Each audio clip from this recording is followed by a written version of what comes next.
Magandang hapon po mga kaubayan. Kararating ko lamang po dito sa lugar ng San Antonio, Zambales. Akin pong papasyalan yung ating kaubayan na aking inasikaso nung nakarang araw tungkol sa kanyang karamdaman. Sa ngayon mga kaubayan ay bumaba po ako dito sa Bukana bago papasok sa kanila at titignan ko po ang kagandahan ng lugar ng San Antonio mga kaubayan. Ang kabuhayan po dito ay puro mangingisda. Ito po, napakarami pong bangka mga kaubayan. Ayan po. Itong ating kababayan na itong dami niyang huli. Ang huli niya po bonito yata ito. Bonito yan sir? Yellowfin at saka bonito. Ganyan ang hanap buhay dito sa San Antonio mga kaubayan.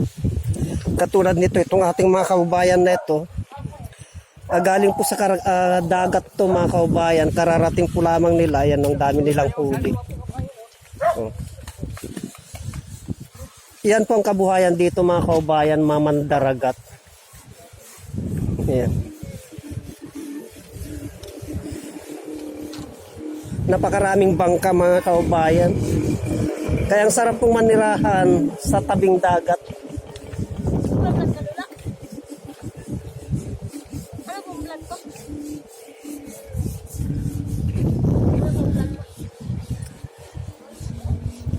Halamang gamot. Halamang gamot po. May TV po. Halamang gamot TV. Wala. Meron pong TV. So, ito ating kaubayan na taga rito ito. Saan ang bahay niyo? So, ipagpatuloy po natin ang paglalakad mga kaubayan.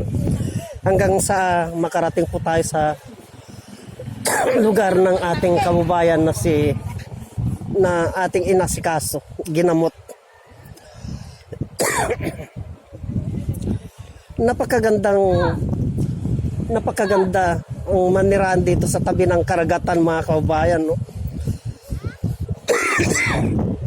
Kung inyo pong nakikita yung bundok na yon, ayun po yung tinatawag nilang Pundakit. Sakop po ng San Antonio, Zambales yun mga kaubayan. Yan. So pagpatuloy po natin ang paglalakad mga kaubayan. Itong ating dinadaanan na ito mga kaubayan ay nung hindi pa na-improve ito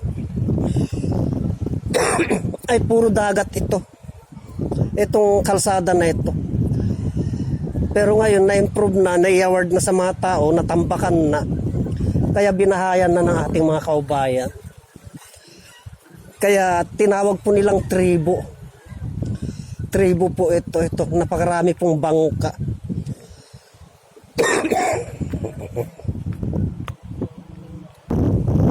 So ipagpatuloy po natin ang paglalakad mga kaubayan.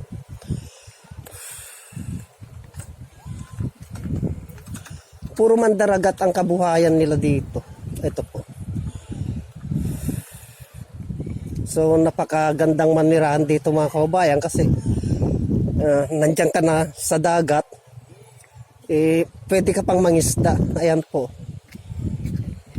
Ang ganda po. Katulad nitong ating kababayan na ito naglalakad.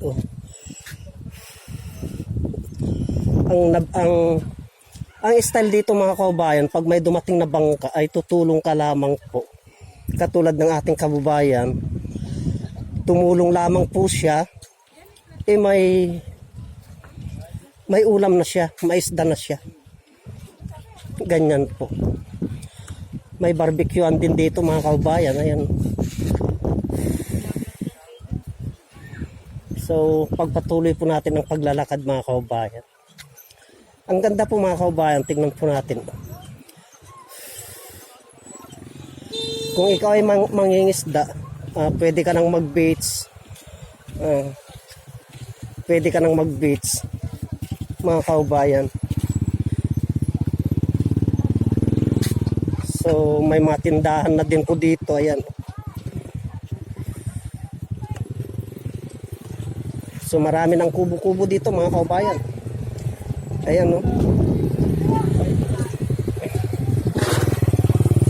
Oh, yung ating mga kaubayan na mangingisda, may mga kubo-kubo na din po sila dito sa tabing dagat. May mga tinda-tindahan na din po sila. Ayan po.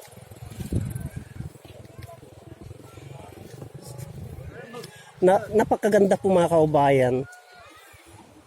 Napakaganda po mga kaubayan ang manirahan dito sa tabing karagatan.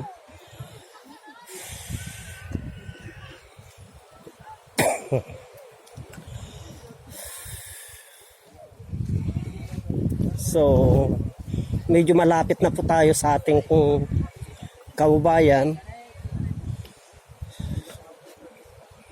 Parang sarap sumakay ng bangka.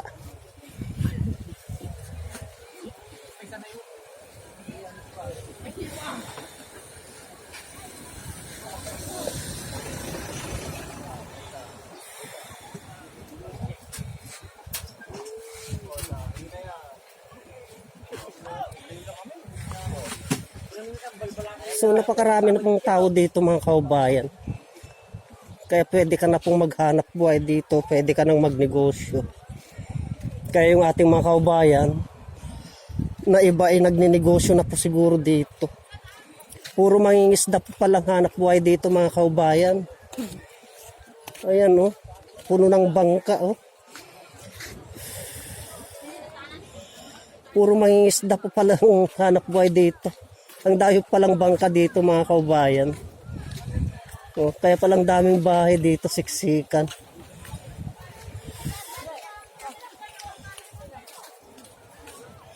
So ibig sabihin pag panahon na po ng daungan ng isda dito ay napakarami po kasi ang dayo pong bangka dito mga kaubayan. Oh. May cottage ka na. Ang sarap mamuhay dito sa tabi ng karagatan mga kaubayan. May public CR pa pala sila dito. So, ibig sabihin, maraming isda na dumadaong dito mga kaubayan. Oh. So, malalim pala ito mga kaubayan. Ayan. Malalim po pala.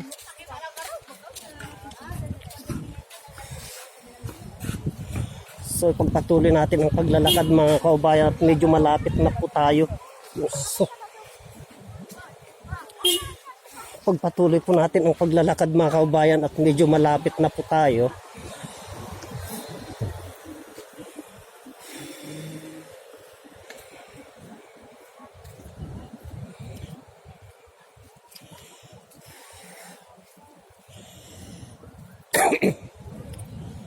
Parang ang sarap pong magkaroon ng lote dito.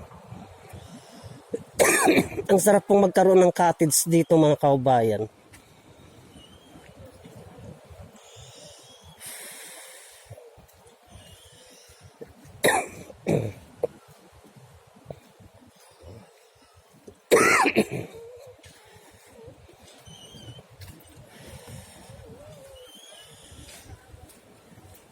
So dulo na itong napuntahan natin na ito mga kaubayan. Andito na po tayo. Kaya pansamantala ko pong papatayin ang videos na ito mga kaubayan kasi iniiwas ko po na may lantad ang ating mga kaubayan. Kaya pansamantala ko pong papatayin ang videos na ito. Hanggang dito na lamang po at marami pong salamat.